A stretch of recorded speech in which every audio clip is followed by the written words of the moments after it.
अस्सलामु अलैकुम वरहमतुल्लाहि वबरकातुहू।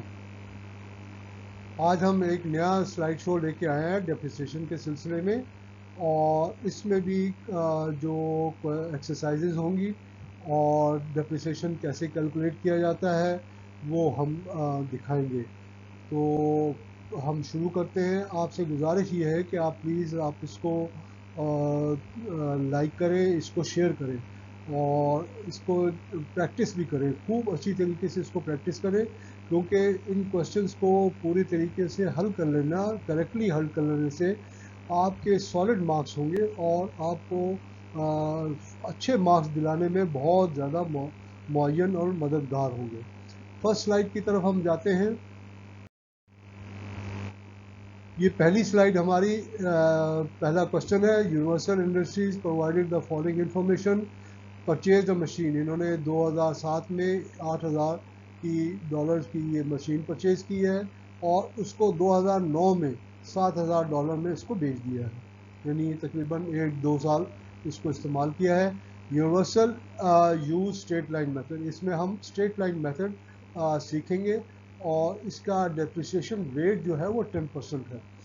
Cell of fixed asset is recorded in disposal account. अब ये इन्होंने इसको बेच दिया, जब बेचा है तो डिस्पोजल अकाउंट एक इस्तेमाल किया है। ये भी हम सीखेंगे कि ये कैसे इस्तेमाल होता है और ये क्या चीज़ है। और इनका ईयर एंड जो है, यानी हर साल इनका 31 मार्च को ईयर एंड होता है, यानी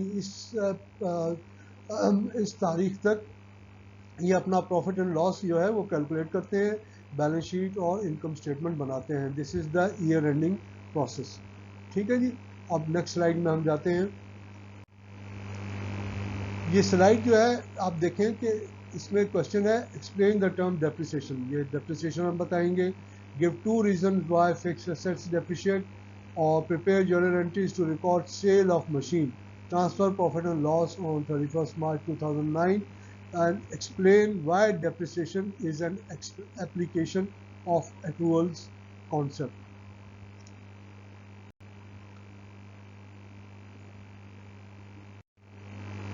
इसमें आप सॉल्यूशन की तरफ आ जाते हैं।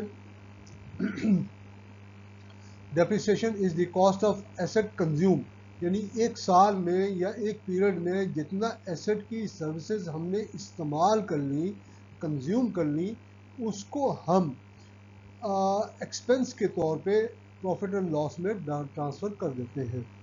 जितनी सर्विसेज हमने इस्तेमाल की उसको हम प्रॉफिट एंड लॉस में ट्रांसफ़र कर देते हैं, और spread over the useful life of the asset.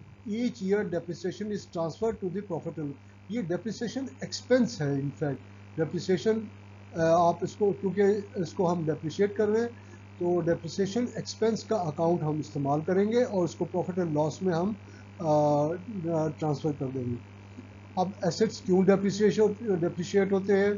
उनकी एक वजह वियर एंड टियर, इस्तेमाल होंगे तो ज़ाहिर है वो घिसेगी, इस्तेमाल होगी और उसके अंदर कुछ ना कुछ जो है उसका मशीन जो है वो ज़ाया होगी, और फिर ऑब्सोलीट भी होती रहती है। ओवर द टाइम टेक्नोलॉजी बहुत तेज़ी के साथ बढ़ रही है, तेज़ी के साथ आगे जा रही है, तो इसकी टेक्नोलॉजी जो है वो ऑब्सोलीट होती रहती है।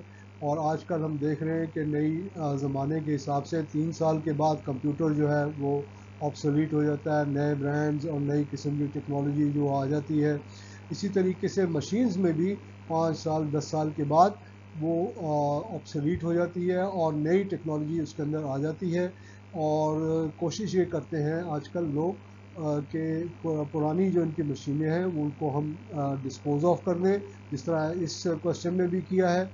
उसको डिस्पोज ऑफ करके नई टेक्नोलॉजी परचेज़ करें ताकि हम कंपेटिटिव रहें और हमारी कंपनी जो है वो प्रॉफिट में चलती रहे।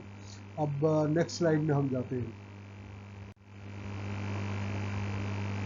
इसमें आप देखें कि जर्नल एंट्रीज बनाई गई हैं for the disposal of the machine. Disposal account जो है उसको सबसे पहले हमने मशीनरी अकाउंट से इसको डिस्पोजल अकाउंट में ट्रांसफ़र किया है, और डिस्पोजल अकाउंट को ज़ाहिर है हम डेबिट करेंगे क्योंकि ये फिक्स एसेट है और इसको एसेट होने की वजह से इसको हमने डेबिट किया। और मशीनरी अकाउंट जो कि हमारा पहले था उसको हमने क्लोज़ करके, उसको क्रेडिट करके उसको क्लोज़ कर दिया। सेकंड जर्नल एंट्री में आप देखें प्रोविजन फॉर डेप्रिसिएशन 1200 कैलकुलेट की गई है। ये हम नेक्स्ट स्लाइड में आपको एक्सप्लेन कर देंगे कि 1200 कैसे कैलकुलेट, यानी this is the total depreciation जो कि 2 साल 1.5 साल में जो है इसकी कैलकुलेट हुई है। 1.5 साल ये मशीन चली है तो 1.5 साल के अंदर 1200 इसकी डेप्रिसिएशन आई है। प्रोविजन फॉर डेप्रिसिएशन को हमने डेबिट किया और डिस्पोजल अकाउंट को हमने क्रेडिट कर दिया है। ठीक है जी। इसी तरह ये नेक्स्ट जर्नल एंट्री जो है ये प्रॉफिट एंड लॉस की है और इस मशीन को प्रॉफिट में बेचा गया है। डिस्पोजल अकाउंट को हमने 200 से डेबिट किया है और प्रॉफिट एंड लॉस को हम क्रेडिट करेंगे 200 से, क्योंकि ये प्रॉफिट में परचेज प्रॉफिट में हमने सेल की है। तो अब नेक्स्ट स्लाइड में हम देखते हैं कि ये 1200 और 200 हमने कैसे कैलकुलेट किया। इसको ज़रा प्लीज़ गौर से देखिएगा।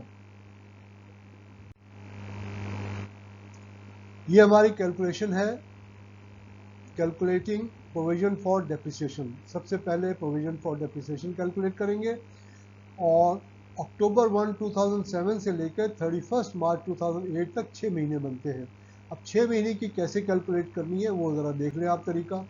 8000 को मल्टीप्लाई किया 10% जो कि डेप्रिसिएशन रेट है और उसको 6/12 यानी 6 महीने की जो है उससे हमने इसको डिवाइड किया तो हमारे पास पहले 6 महीने की डेप्रिसिएशन जो है वो 400 आ गई और दूसरा साल हमने पूरे साल मशीन को इस्तेमाल किया है अप्रैल 1 से लेके 2009 तक 31 मार्च क्यों है, क्योंकि ये ईयर एंडिंग है इनका।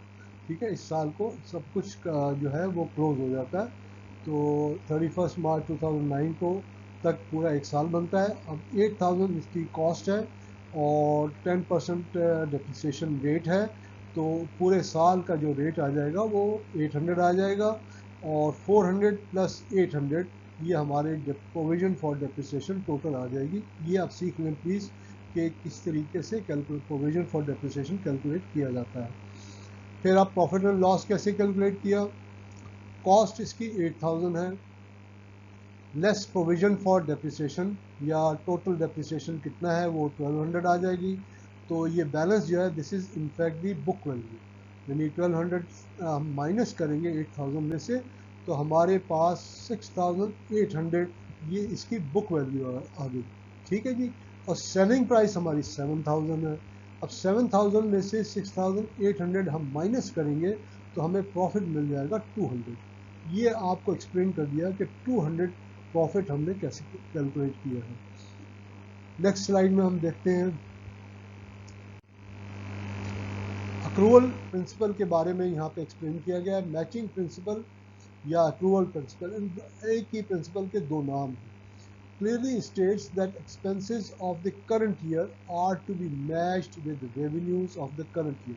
सादा अल्फाज में इसको यूँ समझे कि इस साल जो हमने प्रॉफिट या लॉस या जो रेवेन्यूज हमने अर्न किए हैं उनको अर्न करने में कितनी कॉस्ट हमारी लगी है, कितना पैसा हमारा इस्तेमाल हुआ है, उस पर कितनी कॉस्ट हमने इस्तेमाल की है। यानी आज एक साल के अंदर जो रेवेन्यूज हमने अर्न किए हैं उनको अर्न करने में हमारी कितनी कॉस्ट लगी है, उन दोनों को आपस में मैच किया जाता है, मुकाबला किया जाता है। अच्छा, अगर ये कॉस्ट जो है वो अगर ज़्यादा हो जाए रेवेन्यू से तो ये हमको एक किस्म का लॉस हो जाएगा। अगर बराबर हो जाए रेवेन्यू के, यानी कॉस्ट रेवेन्यू के बराबर हो जाए तो ये ब्रेक इवन कहलाता है। और अगर कॉस्ट रेवेन्यू से कम हो इसका मतलब है कि हमने प्रॉफिट अर्न किया है, यानी प्रॉफिट कमाया है। ये प्लीज़ अच्छी तरीके से समझ लें। ये मैचिंग प्रिंसिपल कहलाता है और एक्रूअल प्रिंसिपल कहलाता है। कॉस्ट को एक्सपेंसेस के साथ कंपेयर किया जाता है। Current year cost that is depreciation is transferred as an expense to the profit and loss account. ये हमारी आखिरी स्लाइड थी।